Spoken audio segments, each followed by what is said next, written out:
So, you own a share of stock. What does that actually mean? Well, it's way more than just a line on your brokerage screen.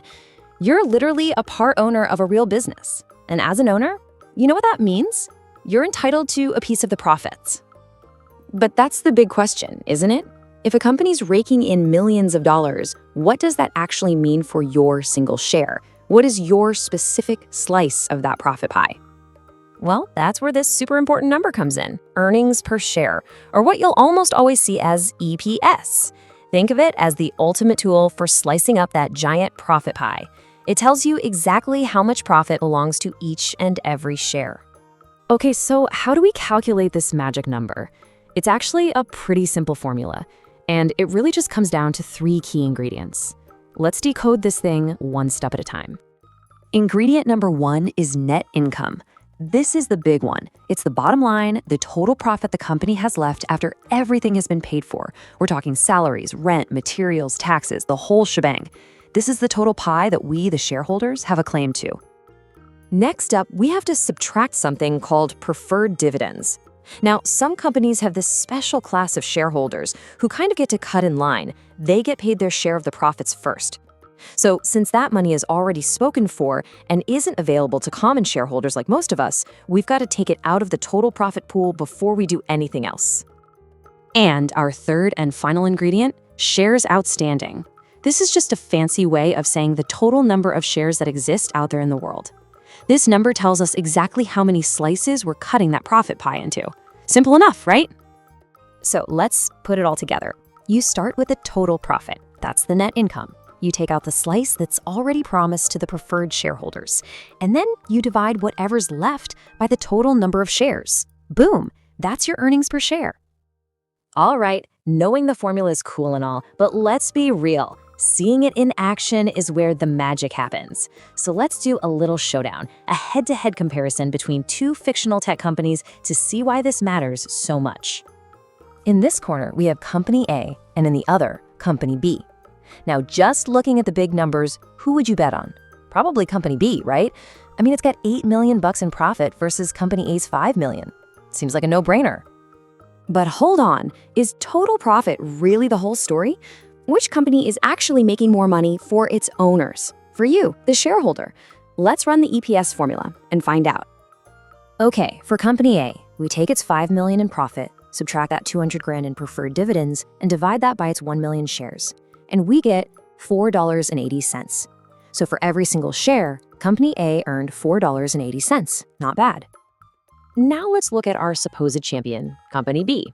We start with that bigger $8 million profit, take out $300,000, but then we have to divide it by 2 million shares. And what do we get? $3.85.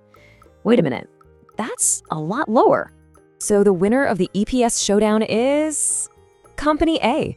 And it's not even close. The company that looked less profitable on the surface is actually creating way more value for each of its shareholders. See, this is why EPS is such a game changer. It gives you a totally different perspective. And here's the key takeaway. EPS helps you see which company is more efficient.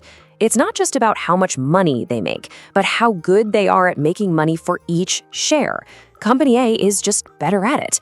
A higher EPS often points to a really well-run company, and that's something every investor wants to see. Now, this EPS number isn't set in stone.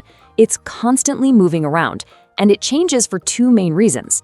Either the company's profit goes up or down, or, and this is just as important, the total number of shares changes.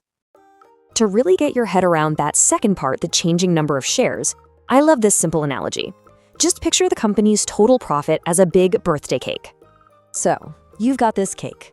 What happens if a bunch of new guests suddenly show up at the party? Well, you've got to cut more slices, right? And each slice gets smaller. That's exactly what happens when a company issues more shares. The same profit cake gets divided more ways, and everyone's piece, the EPS, gets smaller. That's called share dilution. On the flip side, what if some guests decide to leave the party? Now you've got fewer people and the same amount of cake. Everyone who's left gets a bigger slice. That's a share buyback. The company uses its own money to buy back its shares from the market, so there are fewer slices to divide. Your piece of the pie, your EPS, gets bigger. This is usually a really good sign because it means the company believes its own stock is a great investment. Okay, so EPS is clearly a super useful tool, but, and this is a big but, it's not perfect. Like any single number, you've got to understand what it's good at and what it can't tell you. Let's look at the pros and cons. The good stuff, it's simple to calculate, it gives you a quick, clean picture of profitability, and it's awesome for comparing companies in the same industry. But the downside, it can be manipulated. And more importantly, it tells you absolutely nothing about a company's debt or how much actual cash it has. Those are huge blind spots. And that's why you can never look at EPS in a vacuum. It's just one piece of the puzzle, a really important piece for sure. It's actually the E in the famous price to earnings or PE ratio. But it's not the only piece. You can't judge the health of a whole company on this one number alone. So, I'll leave you with this thought. EPS is a fantastic starting point. It tells you a clear story about profit per share. But the real question is, what story isn't it telling? What about the company's debt, its plans for the future, its ability to survive a downturn? Answering those questions, well, that's when you really start investing.